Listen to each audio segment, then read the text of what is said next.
Pentecostalismo e o negro no Brasil. História, inclusão e contradições. Quando pensamos na religiosidade negra no Brasil, a primeira imagem que costuma surgir é a das tradições de matriz africana. Candomblé, umbanda, ancestralidade, espiritualidade profunda, conexão com as raízes. Mas existe um fenômeno curioso e muitas vezes pouco discutido. Hoje, o maior grupo religioso frequentado por pessoas negras no Brasil não é de matriz africana. É o pentecostalismo, um movimento cristão que nasceu nos Estados Unidos, atravessou fronteiras, chegou ao Brasil e transformou profundamente a história religiosa e social de milhões de pessoas negras. Mas como isso aconteceu? Como um povo arrancado da África, trazendo consigo culturas, rituais e espiritualidade tão marcantes, passou a se identificar de forma tão expressiva com uma fé cristã pentecostal.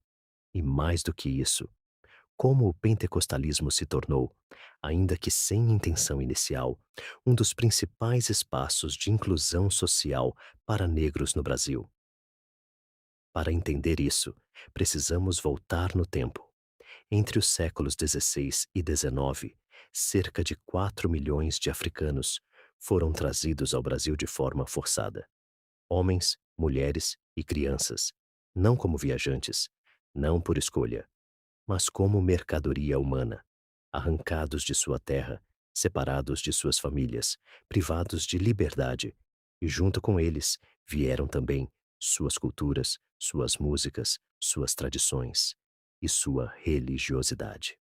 Seria natural imaginar que, com tamanha presença africana no Brasil, suas religiões ancestrais se tornassem amplamente dominantes. Mas a história tomou caminhos mais complexos. Durante o período colonial, a religião também foi usada como ferramenta de organização e controle social. A Igreja Católica, por meio da catequização, teve papel central na formação religiosa da colônia. Enquanto isso, ao longo do tempo, o protestantismo começou a chegar por diferentes vias, trazendo novas interpretações da fé cristã. E foi dentro desse universo protestante que surgiu o pentecostalismo moderno.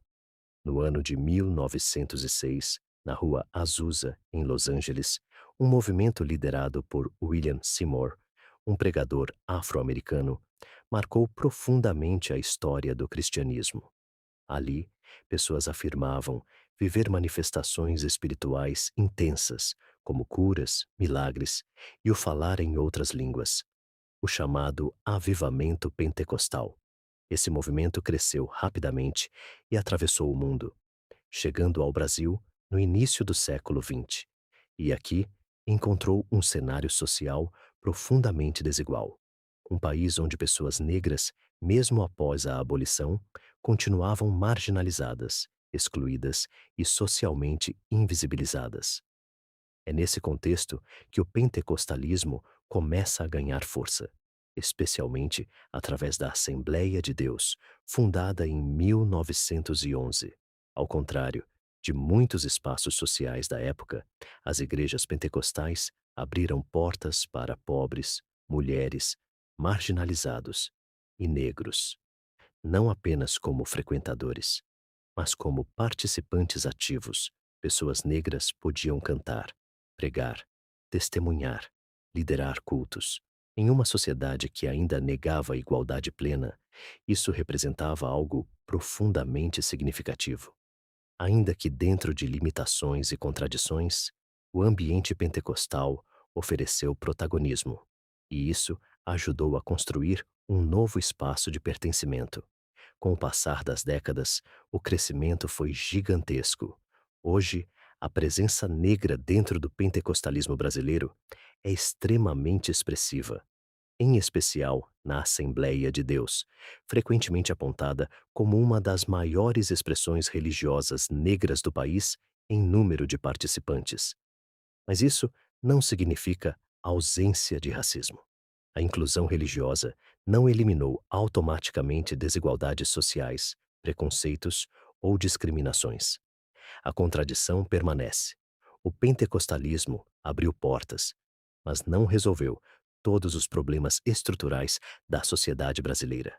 Ainda assim, sua importância histórica é inegável, porque para milhões de negros brasileiros, a Igreja Pentecostal se tornou não apenas um espaço de fé, mas também de voz, de identidade, de comunidade.